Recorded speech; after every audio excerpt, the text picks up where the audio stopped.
America will reclaim its rightful place as the greatest, most powerful, most respected nation on earth, inspiring the awe and admiration of the entire world. Effective at midnight, we will impose a 25% tariff on all foreign-made automobiles. Starting tomorrow, the United States will implement reciprocal tariffs on other nations. For nations that treat us badly, we will calculate the combined rate of all their tariffs, non-monetary barriers, and other forms of cheating. And because we are being very kind, we're kind people, very kind. But we will charge them approximately half of what they are and have been charging us. Kelly, as you know, there is a wag or two on Wall Street. Not many, but there are a few. And I heard one today say, well, if yesterday was Liberation Day, today was Liquidation Day. Lots of people selling off on the market. Yeah, maybe not the best branding that you want to have if you're in the market right now. I want to zero in on the S&P 500. So it lost, as you see there on the screen, nearly 5%. But in terms of value, it was nearly $2 trillion. Tariff war between Washington and Beijing. Remember, Pam, last week, President Trump applied that 35% reciprocal tariff on China. China retaliated, applying its own 34% tariff on the United States. Now, President Trump saying this: if China does not withdraw its 34% increase above their already long-term trading abuses by tomorrow, April the 8th, the United States will impose additional tariffs on China of 50% effective April 9th. Mr. President, Wall Street analysts have coined a new term called the taco trade. They're saying Trump always chickens out on your tariff threats, and that's why markets are higher this week. What's your response to that? I kick out? Chicken out. Oh, isn't that nice? Chicken out. I've never heard that. Yeah. 6 months ago, this country was stone cold dead. We had a dead country. We had a country people didn't think it was going to survive, and you ask a nasty question like that. It's called negotiation, but don't ever say what you said. That's a nasty question. Go ahead. To me, that's the nastiest question. The administration admits farmers are not doing well under President Trump's tariffs, most especially soybean farmers. The, quote, collateral damage, as Politico puts it, in the president's trade war with China. Since May, China has not purchased a single U.S. soybean, not a one, according to the American Soybean Association, turning instead to Brazil and Argentina. Well, like we talked earlier, we went from 12 billion to zero. And then, you know, as a farmer, we get up one morning and you give Argentina, which is our second biggest competition in the world. They're the largest exporters of soybean meal in the world. So I get up one morning, I turn the news on, and you give $20 billion of taxpayer money to my competition. How would you grade this past year for farmers? Thank you very much for that question. I would have to give the president an F minus. F minus? F minus. He came right into this country, right into his presidency, and imposed tariffs on China, Mexico, Canada. China was buying all of America's soybeans. Mexico was buying corn, and we were getting a lot of fertilizer from Canada. President imposed tariffs there. His tariffs didn't work the first time he was president in this country. They didn't work the first time. He came right back in and done the same thing. When the president came into his first term, I was selling soybeans for $16.80 a bushel. The price dropped all the way down to less than $8 a bushel. He got elected again, wow. And then he imposed tariffs again.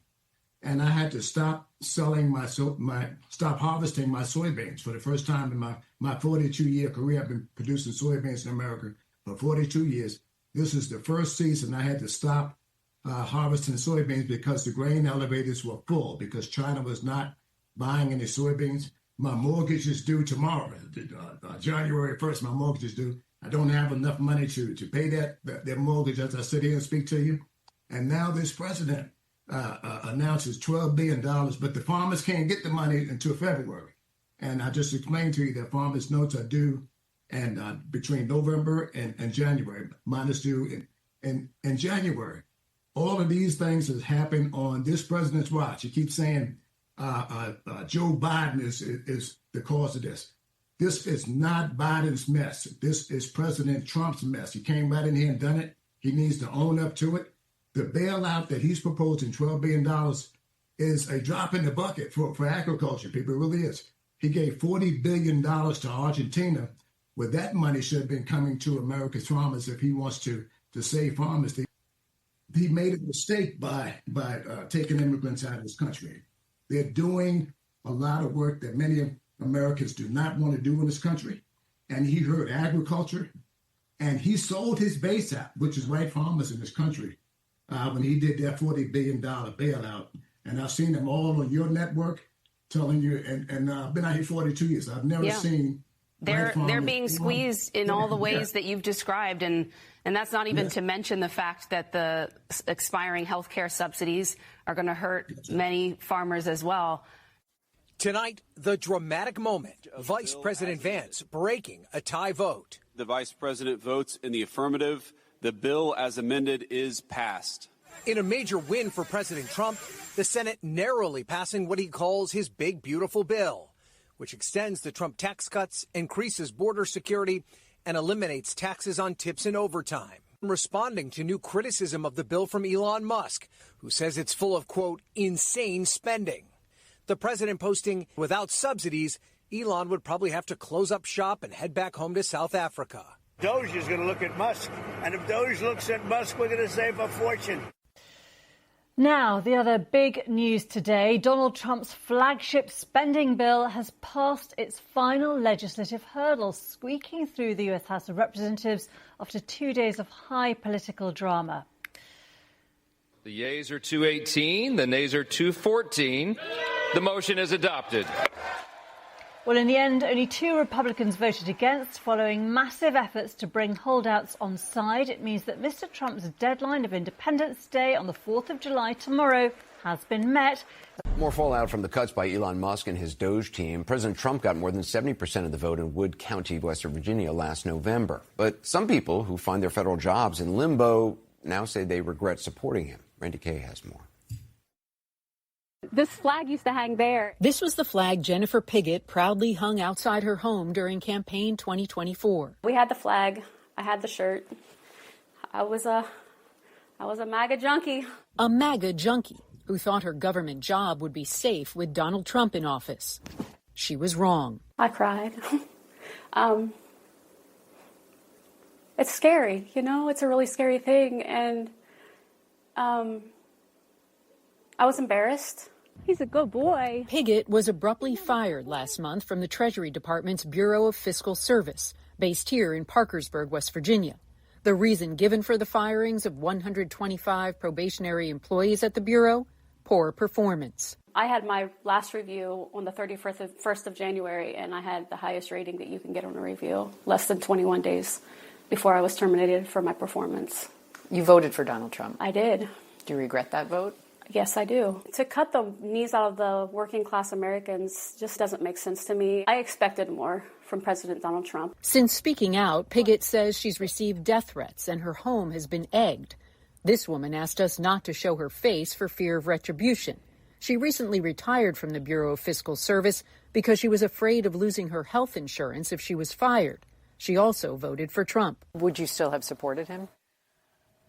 I'm not sure that I would have. The way that it's been done, I'm for balancing the budget, that type of thing, but not in this context. It's just not right. The breaking news this morning: after 43 days, the longest shutdown in U.S. history, finally over. President Trump signing the bill to reopen the government late last night after it was passed by the House. But as Washington turns a page on that battle, new fallout is looming over the White House from the newly released trove of documents in the Jeffrey Epstein investigation. Among the files, multiple emails from Epstein that specifically mention Donald Trump's name. The White House is now ramping up pressure on House Republicans after 4 of them, including 3 women, signed a discharge petition to force a vote on fully releasing the Justice Department's files on Epstein. The president, did he ask you to take your name off the discharge? We've been playing. No, he has not. So we played phone tag the last 24 hours, and I talked to him last Friday. He helped me get brain surgery for a young woman in Virginia. I mean, he's a remarkable human being, and I wish you guys would treat him for the hero that he is. I was a meeting at the White House. Oh, you just missed all those answers. I know. Yeah, no, it was fine.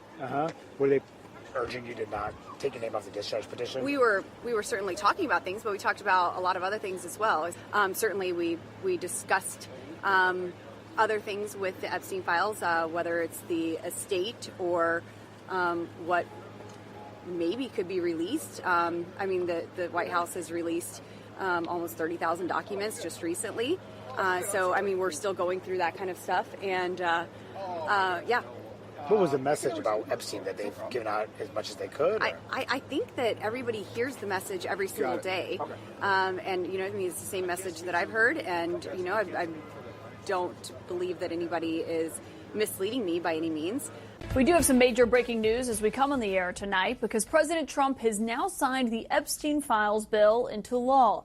The final step to force the Justice Department to turn over everything it has on Epstein within the next 30 days. Does the new investigation by the Southern District of New York U.S. Attorney prevent the department from releasing all of the remaining files? So we have released over 33,000 Epstein documents to the Hill, and we'll continue to follow the law and to have maximum transparency. What are you doing here over the next 30 days as we understand it? We will continue to follow the law with maximum transparency while protecting victims.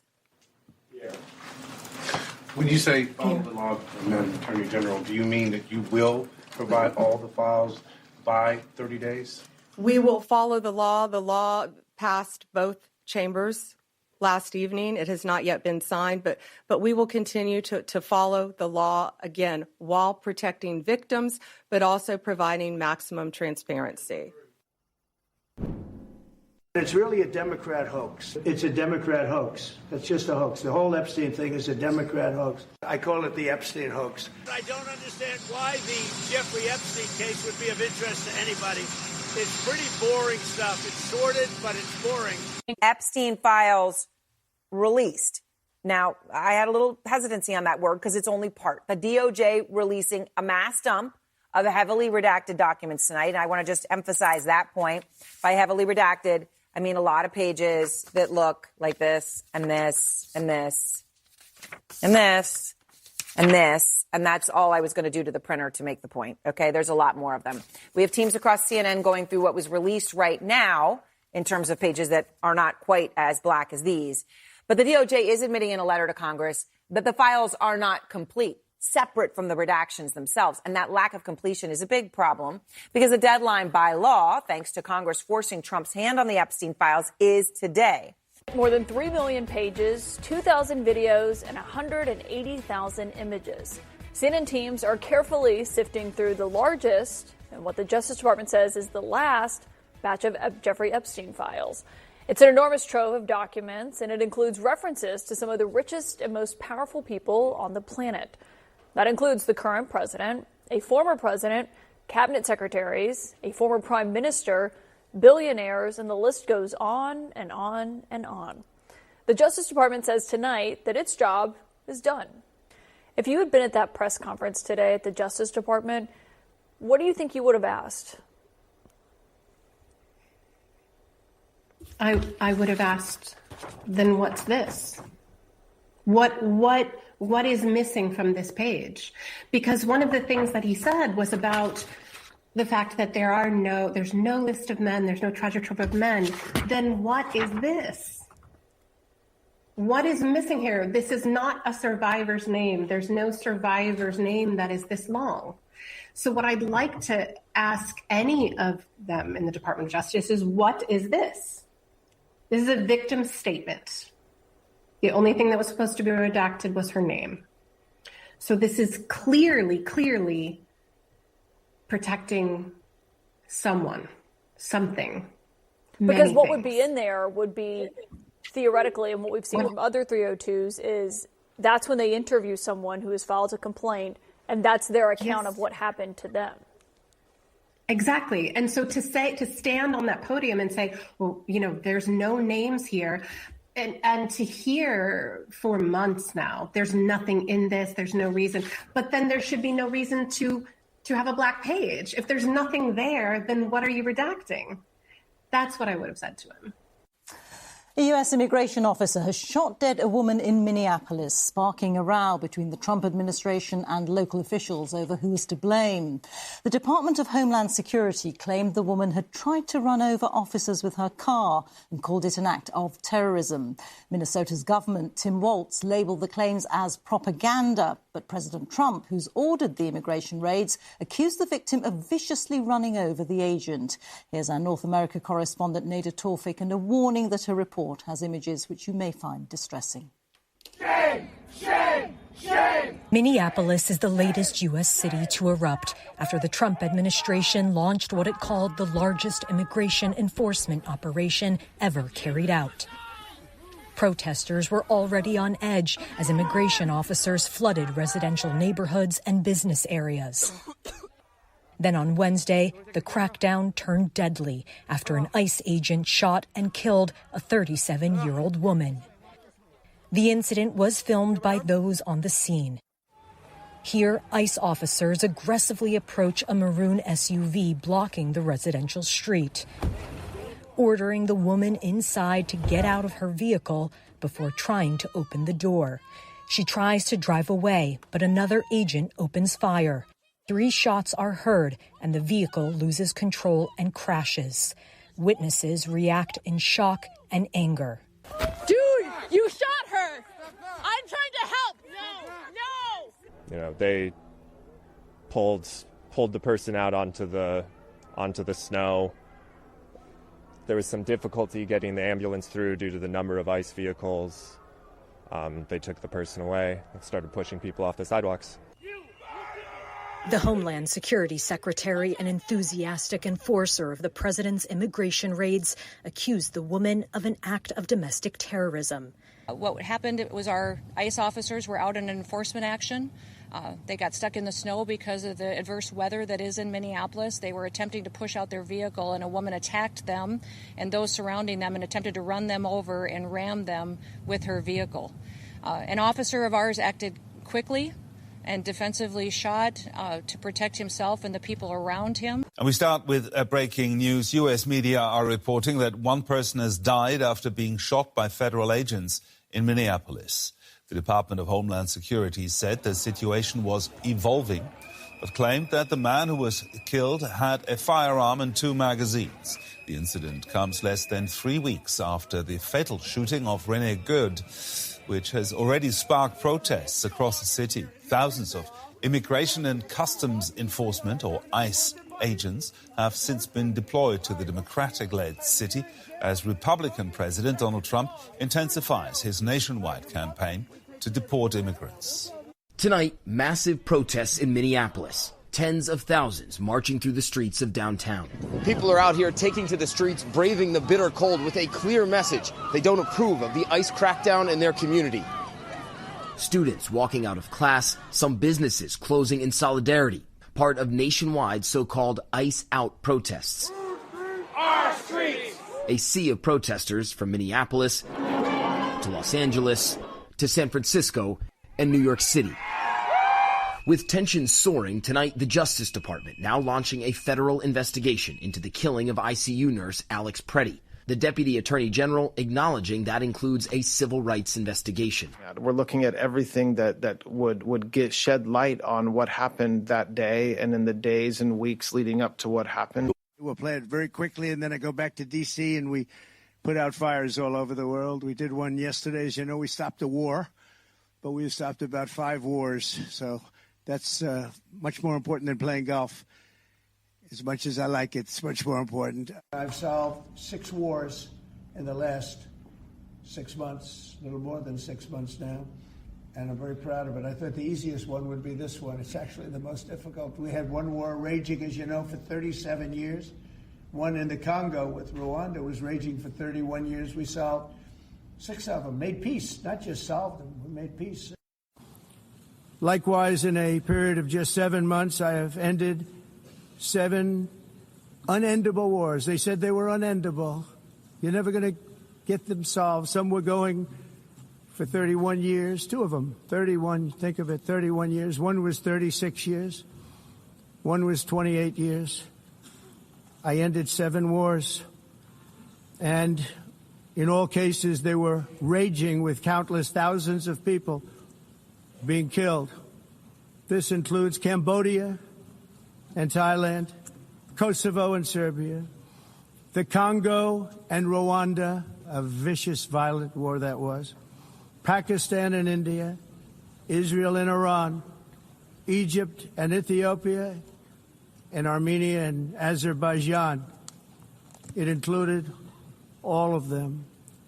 I ended 7 wars, dealt with the leaders of each and every one of these countries, and never even received a phone call from the United Nations offering to help in finalizing the deal.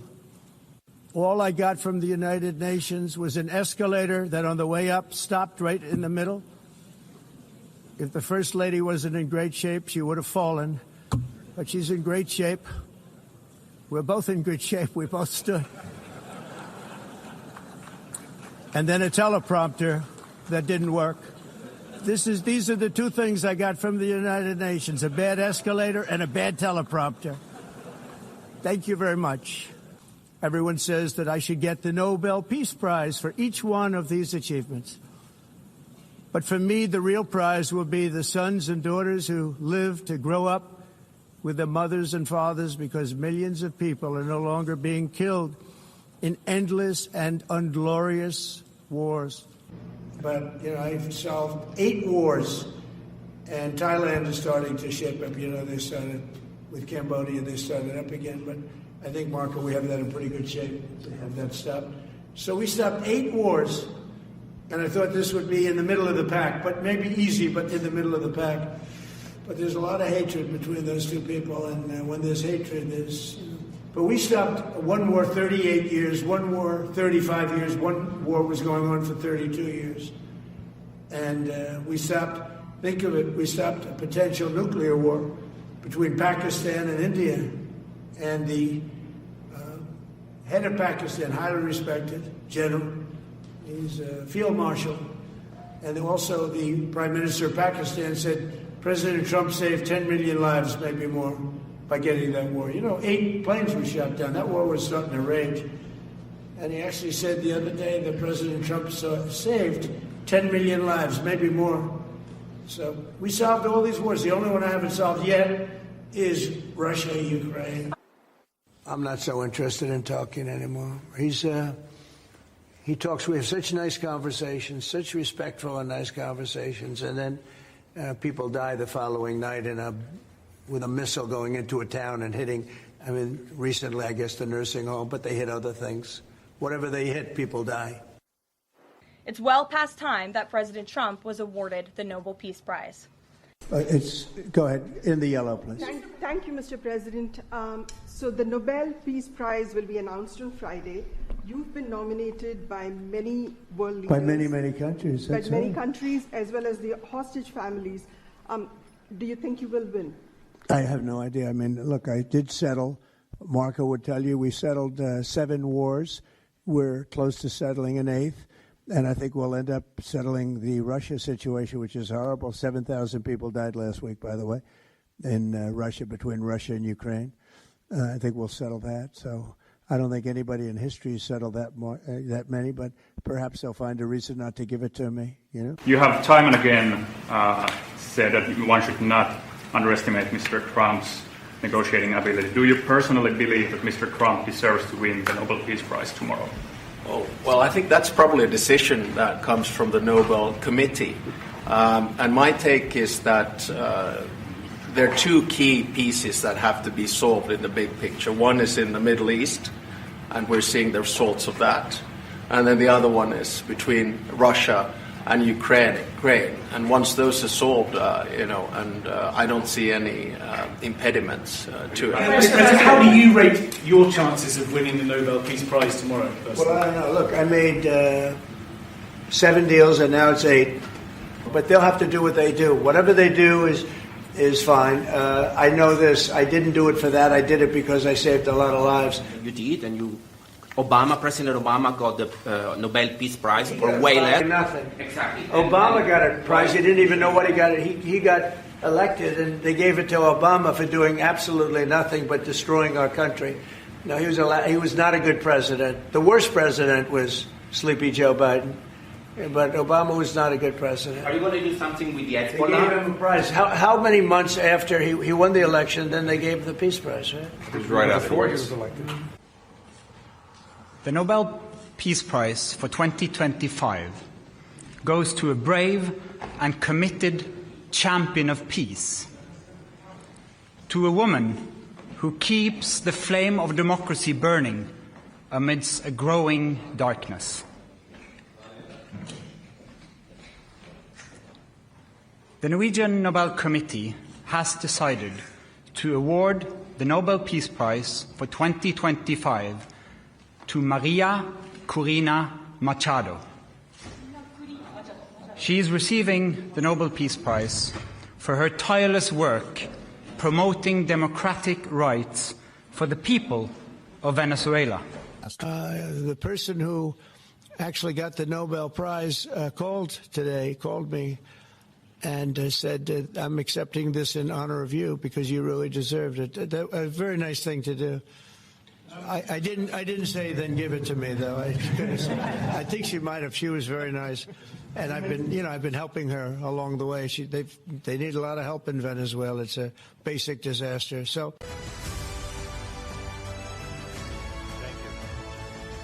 Thank you, Mr. President. Mr. President, this is your prize. This is your Peace Prize. There is also a beautiful medal for you that you can wear everywhere you want to go. I'm going to wear it right now. Okay, let me hold. Fantastic. Excellent.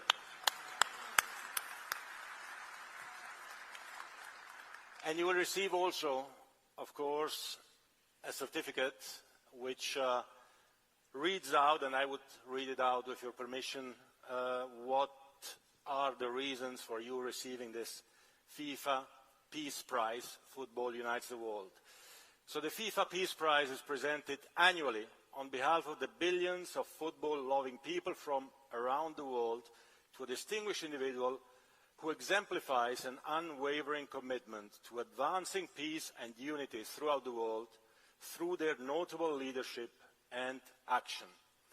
And therefore, FIFA, the Fédération Internationale de Football Association, awards the 2025 FIFA Peace Prize, Football Unites the World, to Donald J. Trump, President of the United States of America, in recognition of his exceptional and extraordinary actions to promote peace and unity around the world. Friday, December 5th, 2025. This is the certificate. It's yours. The White House says its historic decision is intended to show peace through strength. President Trump signaling for a willingness to renew peace talks with Iran. He'd previously given that country 60 days to reach a deal. Iran's nuclear program said to be crippled after 3 critical sites were taken out by American bombs in a secretive mission dubbed Operation Midnight Hammer. Last night's surprise attack came just as the conflict began more than a week ago when Israel took Iran by surprise, launching an aerial assault targeting nuclear and military facilities. Breaking news this morning, we are learning new details about the deadly strike operation that President Trump says he ordered on Islamic State terrorists in Nigeria. Listen to this.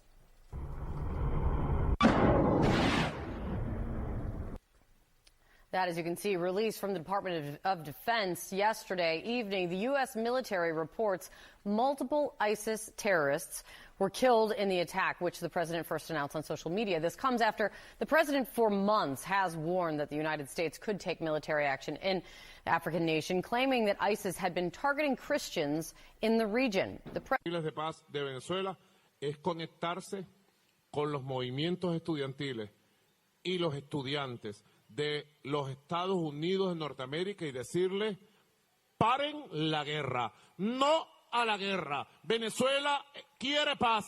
Unir el movimiento estudiantil de todas las universidades de Estados Unidos con el movimiento estudiantil venezolano en una sola voz para decir, war, no, no war, yes, peace.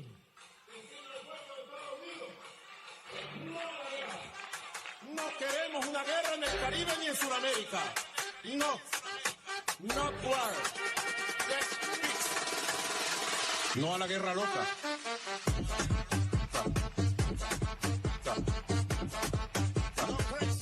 No crazy war, no.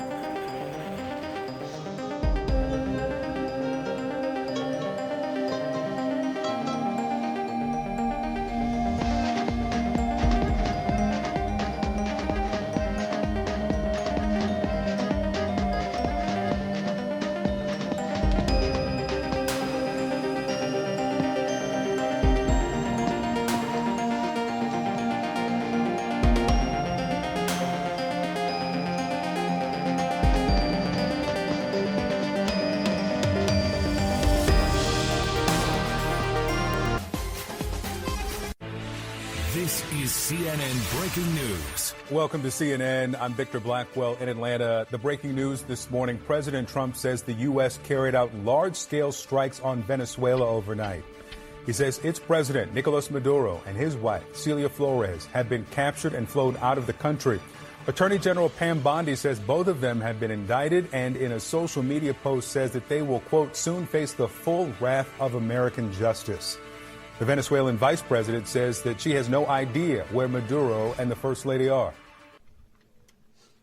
Late last night and early today, at my direction, the United States Armed Forces conducted an extraordinary military operation in the capital of Venezuela. Overwhelming American military power, air, land, and sea, was used to launch a spectacular assault. And it was an assault like people have not seen since World War II. It was a force against a heavily fortified military fortress in the heart of Caracas to bring outlaw dictator Nicolas Maduro to justice. This was one of the most stunning, effective, and powerful displays of American military might and competence in American history. We're going to run the country until such time as we can do a safe, proper, and judicious transition. So we don't want to be involved with having somebody else get in, and we have the same situation that we had for the last long period of years. So we are going to run the country until such time as we can do a safe, proper, and judicious transition. And it has to be judicious because that's what we're all about. We want peace, liberty, and justice for the great people of Venezuela, and that includes many from Venezuela that are now living in the United States and want to go back to their country. It's their homeland. Mr. President, you referenced boots on the ground earlier. Can you just sort of button this up? Do you envision the U.S. military having a presence in Venezuela as the U.S. runs that country? No, we're going to have a presence in Venezuela as it pertains to oil because we have to have, we're sending our expertise in. So you may need something, not very much. But no, we're going to be taking out a tremendous amount of wealth out of the ground. And that wealth is going to the people of Venezuela and people from outside of Venezuela that used to be in Venezuela. And it goes also to the United States of America in the form of reimbursement for the damages caused us by that country. I presented the President of the United States the medal of the Nobel Peace Prize. We should note the Nobel Committee has made clear the Peace Prize cannot be shared or transferred after it is awarded by the Nobel Committee. An extraordinary new development in President Trump's push to take over Greenland as European leaders meet to discuss an emergency response to his new tariff threat. The president sent a letter to Norway's prime minister, according to a diplomat who's seen the note. He wrote in part, quote, "Dear Jonas, considering your country decided not to give me the Nobel Peace Prize for having stopped 8 wars plus, I no longer feel an obligation to think purely of peace, although it will always be predominant, but can now think about what is good and proper for the United States of America. CNN's Melissa Bell joins us live from Paris this morning. The Prime Minister of Norway now saying, yeah, that's the letter I got from President Trump talking about the Nobel Peace Prize. It's a pretty remarkable development. It's a remarkable tone that struck in that letter, dear journalists, that fit of pique almost at not having received the Nobel Peace Prize used as justification for all that we've seen over the course of the weekend. And that is, John, this extraordinary ratcheting up of this pressure on Europe to try and force them essentially to hand over or sell Greenland to the United States, which is an extraordinary turn of events that now tariffs should be being used at this particular moment to try and exert pressure on Europe. And that timing is really unfortunate, John, for a number of reasons. First of all, because in front of European lawmakers was due this week the very deal that was signed last summer to avert a trade war between the United States and Europe, the trade deal that sets American tariffs at 15% and that prevents the European Union from imposing levies on the United States. What we understand now is that European lawmakers are not going to pass that deal as a result of these renewed threats of fresh tariffs on European Union countries. What that means is that if the deal is not agreed upon, the retaliatory €93 billion worth of European counter tariffs that had been threatened at the time before the deal was reached would come into effect in February. So really what you're seeing is the European Union preparing to answer very forcefully after a great deal of outrage expressed over the course of the last couple of days as a result of these renewed threats. The reimposition, therefore, of retaliatory tariffs being prepared even now by the European Commission, even though officially what we've heard this morning from the Commission spokesman, John, is that Europe is looking for de-escalation, they're looking for compromise, dialogue and negotiation, even as they prepare for these very forceful tactics. And beyond the imposition of these frozen retaliatory tariffs lies the possibility of what's been described as the bazooka option. This is the Europeans' anti-coercion tool, which would see an even greater number of limits placed on the United States' access to European markets. So a ratcheting up of the pressure, but a ratcheting up as well of the response, even as negotiation is sought, John. Yeah. It's a total about-face from Donald Trump on Greenland, after saying for weeks that he would accept nothing less than US ownership of the Danish territory. He now appears to have found a different agreement satisfactory. It's the ultimate long-term deal, and I think it puts everybody in a really good position, especially as it pertains to security and minerals and everything else. In a post on social media, Trump claimed to have hammered out the framework of a future deal after discussions with NATO chief Mark Rutte, rolling back the threat of economic sanctions on his European allies. This solution, if consummated, will be a great one for the United States of America and all NATO nations. Based on this understanding, I will not be imposing the tariffs that were scheduled to go into effect on February 1st. India and the European Union have agreed a landmark trade agreement after nearly 2 decades of on-off negotiations. The wide-ranging deal will see a number of huge tariff cuts and a joint security partnership. Calling it historic, the EU Commission President Ursula von der Leyen. We're not only making our economy stronger, we're also delivering security for our people in an increasingly insecure world. And today, the world's 2 largest economies and democracies launched their first ever security and defense partnership. This is a landmark departure and a trust-based platform for cooperation on the strategic issues that matter most.